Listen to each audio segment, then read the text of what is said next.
Hi guys, this is Vitaly with AFT Dispatch and A2C Logistics, and in today's video I'd like to speak with you about the top 7 food shortages coming in 2023. But first, roll the intro.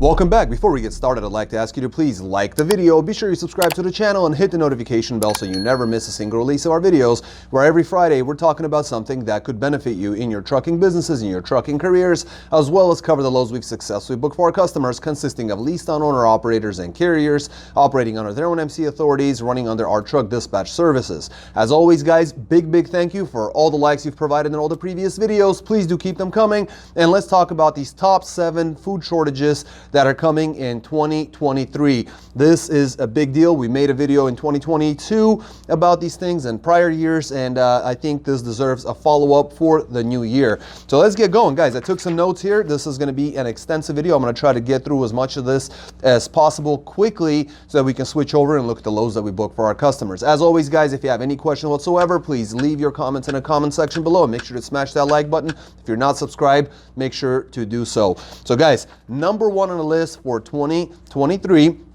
is a beef shortage. Now here's the thing, Texas is the number 1 beef producer in America. You know, I'm in Nebraska, and you would think Nebraska would be on a list, but it's not. Texas is the largest beef producer in America by far, and the recent droughts are causing some major beef shortages, so certainly look for those. Shortage of beef, the costs going up on beef.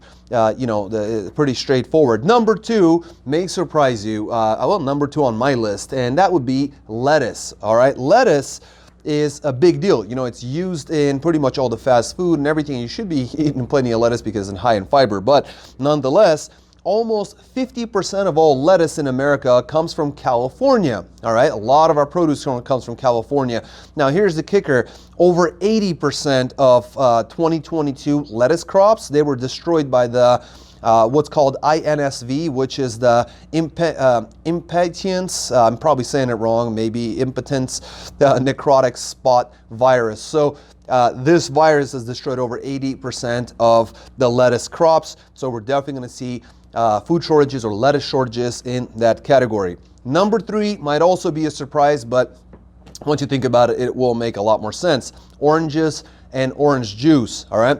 Now, the majority of that comes from Florida. We understand that. We know that. Now, the problem is that Hurricane Ian hit really hard last year, last September to be exact, and orange production, because of that and other reasons, is down by 51% for the 2022 to 2023 growing season. So expect a major decrease in orange and orange juice shipments in 2023. Next, number 4 on my list is going to be aluminum, and I kind of mashed it together with CO2 or carbon dioxide. Okay, now here's why. This is going to affect canned foods, canned drinks. Your beer is going to be a big one because it needs CO2. A lot of the carbonated drinks need CO2. So there's somehow a shortage of CO2. You'd think that'd be easy to come by. And there's a shortage of aluminum as well. So aluminum cans are going to take a hit. They're going to find new materials to basically produce this food and put it into different types of containers. Hopefully they'll come out of that situation. But canned foods, canned drinks, all of these things are going to take a major hit. Now, number 5, you might be able to guess this one, wheat. Winter wheat got really beat up this year with all the freezing over, the crazy winter storms that we had. And here's the thing, the current war, the Ukrainian war, Ukraine, Russia, that whole thing that's going on right now, 30% of all the global wheat exports come from Russia and Ukraine. And the current war is creating major shortages in that area, which creates a problem for export and for U.S. imports. And so, you know, what we're going to see is definitely a decline, increases in price. Expect, basically shortages on bread type of products and wheat type of products. And, most of American winter wheat froze during the recent winter storms. So that hit us pretty hard. So stateside, we're going to notice that as well. So wheat products, bread, things like that are going to take a big hit. Moving on to number 6, sunflower oils, palm oils, things like that are going to take a big hit as well. There is and there will be shortages on that as well, because 50% of the global supply comes from Russia and Ukraine. So I kind of lumped them together because we're talking about that part of the country, right? Expect shortages here. 50% come from that part of the world. And finally, number 7, this might be a big surprise. You might be scratching your head thinking, how is that even possible? But number 7 on my list is corn. And the reason for it is that the American Midwest, we produce a lot of corn here. I would know, I'm in Nebraska. And so the American Midwest, where corn grows in abundance, it was hit with really hot weather in the summer. We're talking last year, 2022, and really freezing storms in the winter, what we saw just recently. Plus, we saw many more harmful pests than we did in past year. These pests have beat up the corn, basically growth, creating shortages. And we use a lot of corn for ethanol to be added into our fuel. So both gas as well as diesel. So that is also contributing to diesel prices going up. So this is all going to affect us all into the remainder of the year. Well, guess what? It's January. We just started the year. So these are all the things that you should definitely consider looking forward, especially if you are a reefer carrier, right? If California gets hit with drought, if we're going to get, the Texas or the Midwest gets hit with freezing temperatures, if winter wheat crops get destroyed, this is all going to affect us quite heavily. So keep that in mind. And, if you have something to add to the list, please leave your comments in the comment section below. Let us know, did I miss something? Maybe there are other things that you've been hearing on the internet and the news and other areas that we could add. This is all about education.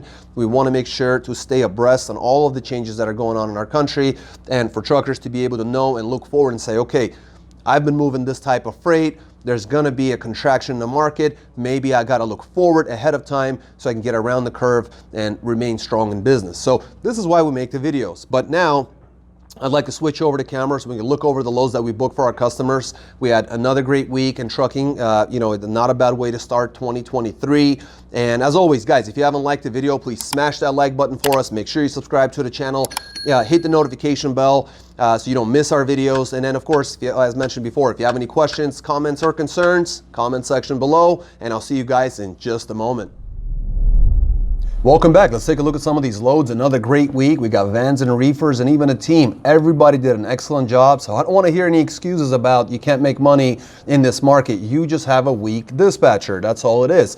We have been producing these videos week after week after week for many, many years, and through ups and downs of different markets, you can make money in any market as long as you're working with strong dispatchers who are professional, who have the experience necessary to know how to move you around to different parts of the market in order to get you the kind of averages that we're going to discuss today. If you guys have any questions whatsoever, as always, call, text, send us an email, go to our website, leave your comments in the comment section below. There's 1,000,001 ways to reach out to us if you want to be successful in the trucking industry. So without further ado, let's get started with our first reefer coming out of Council Bluffs, Iowa, going to Lebanon, Indiana with a 43,000-pound load of frozen food running -10 on a reefer, 577-mile run, booked at $3,000, got him $520 a mile.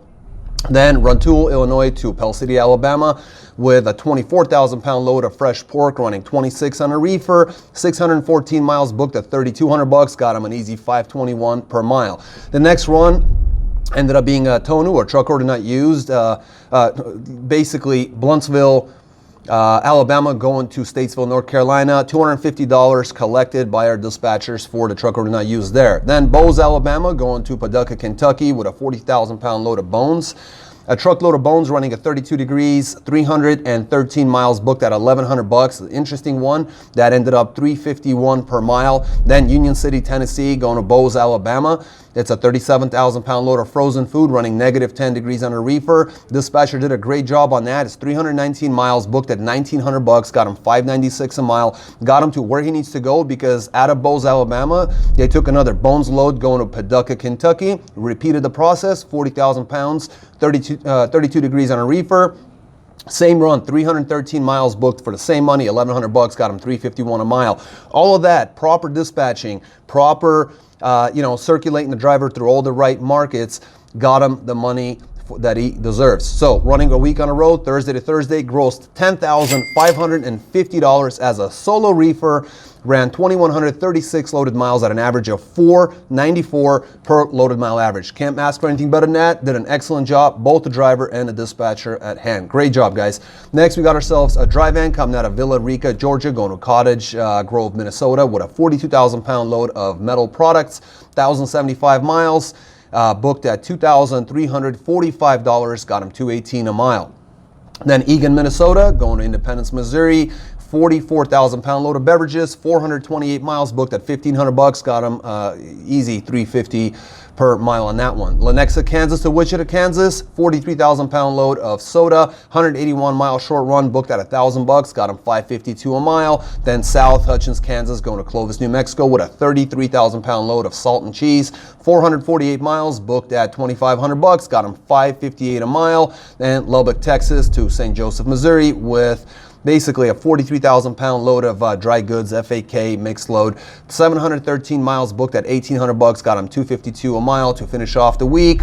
Ended up doing very well, running Friday to Friday, 7 days on the road, grossed $9,145 gross, ran 2,845 loaded miles at an average of 321 per loaded mile average on a regular solo dry van. So money's out there, guys. Let's get it. Next, we got another reefer coming out of Houston, Texas, going to El Dorado, Arkansas. 43,000-pound load of beer. Protect from freeze type of a load, 331 miles, booked at $1,200, got him $363 a mile. Then Delhi, Louisiana to Manchester, Pennsylvania, with a 43,000-pound load of frozen food at -10 on a reefer, 1,128 miles, booked at $3,300, got him $293 a mile for lots of miles. Then right out of Manchester, PA, zero deadhead going to Ellery, South Carolina, with a 43,000-pound load of frozen food, -10 on a reefer again, 579 miles, booked at $1,600, got him $276 a mile.